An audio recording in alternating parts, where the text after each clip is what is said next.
Pas toujours facile de faire des choix judicieux en épicerie. L'individu vit dans un environnement. Et présentement, l'environnement au Canada, l'environnement alimentaire, il nous encourage à faire des choix d'aliments malsains. Donc, on a besoin d'aider les consommateurs avec des outils pour qu'ils puissent faire des choix plus éclairés. Au Canada, les fabricants sont tenus d'inscrire l'information nutritionnelle sur l'emballage de leurs produits.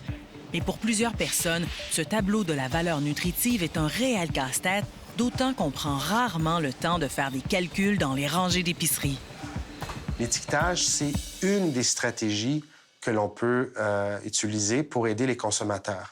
Présentement, il y a un manque de cohérence parce qu'on a un guide alimentaire canadien qui est en vigueur depuis 2019, mais on n'a pas l'étiquetage qui accompagne ce guide-là.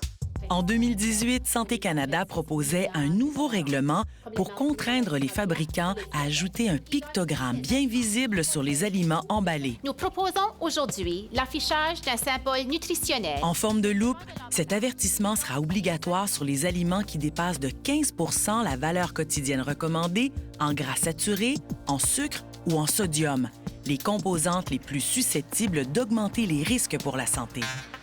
Ce pictogramme devait apparaître en décembre 2022. Et voilà que Santé Canada a annoncé qu'elle reporte cette obligation à 2026. January 1st, 2026.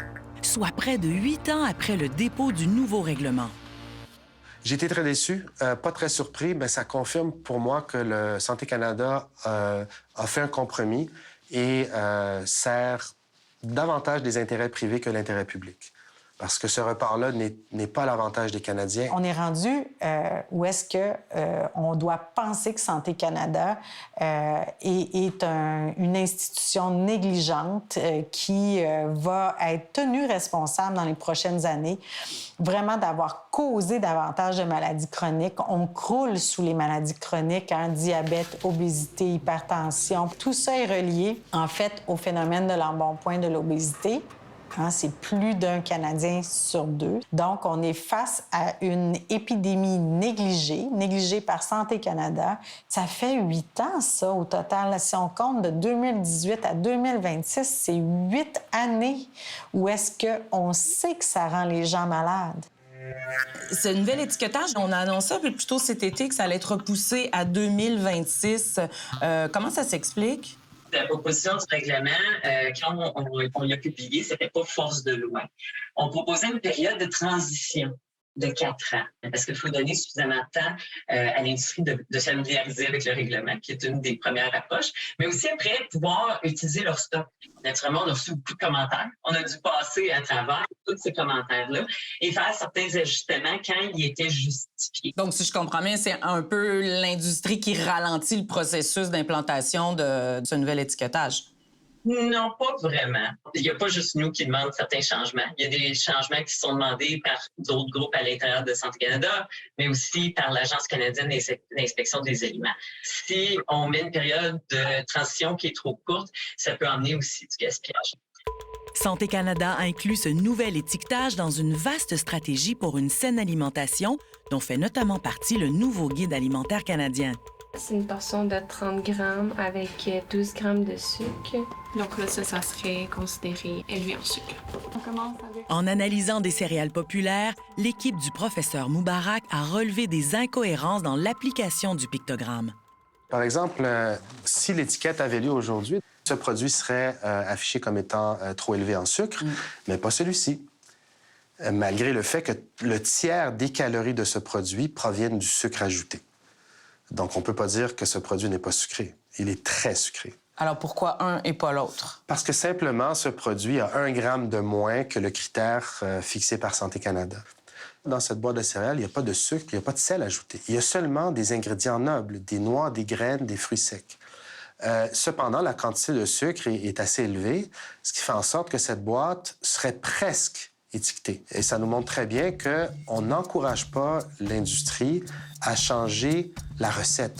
Donc, il n'y a pas de hiérarchie entre un sucre ultra transformé et des canneberges séchées. Exactement. Donc là, une personne pourrait penser que ce produit ont la même qualité alors que celui-ci est à déconseiller. Les experts que nous avons consultés déplorent le retard d'implantation de la loupe et certains sont d'avis que cet outil n'est pas le meilleur que l'organisme aurait pu choisir. Plusieurs nutritionnistes dans le monde citent le Nutri-Score français en exemple, un indicateur qui guide les consommateurs dans leur choix selon la valeur nutritive des produits, contrairement à la loupe canadienne qui, elle, cible simplement ceux qui excèdent un certain taux de sodium, de sucre ou de gras. Par exemple, ici, on a des pois chiches. Le Nutri-Score indique feu vert et A, c'est-à-dire un aliment très bien coté qu'il faudrait privilégier. Par contre, celui-ci indique feu rouge et E, la pire note. Sans surprise, c'est un aliment à éviter ou à manger occasionnellement. En Europe, on a choisi plutôt à la fois d'avertir sur des produits qui ne sont pas de bonne qualité nutritionnelle et de promouvoir des produits de bonne qualité nutritionnelle.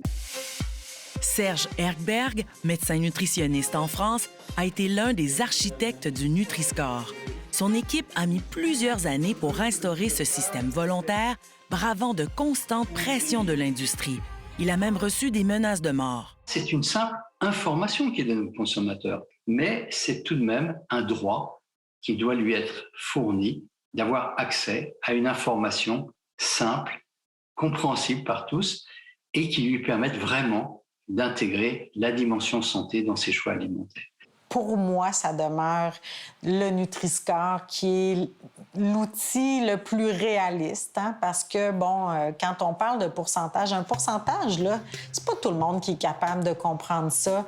Quand on arrive avec des couleurs, hein, c'est beaucoup plus parlant pour quelqu'un. Même s'il a fait ses preuves dans 7 pays européens, le Nutri-Score suscite encore de l'opposition chez les industriels. Les lobbies sont extrêmement actifs pour essayer de retarder sa mise en place, voire réussir à bloquer tout un tas de stratégies pour empêcher la mise en place de cette mesure qui est pourtant considérée comme efficace scientifiquement, mais qui vient heurter un certain nombre d'intérêts économiques. On ne se soucie pas de toutes les implications que ça peut avoir en termes de maladies chroniques. On n'a plus d'argent pour soigner tout le monde. Donc, qu'est-ce qu'on attend? Qu'est-ce qu'on attend pour changer les choses? Donc, entre-temps, je pense que le message est très clair pour les Canadiens qu'on doit se débrouiller par nous-mêmes.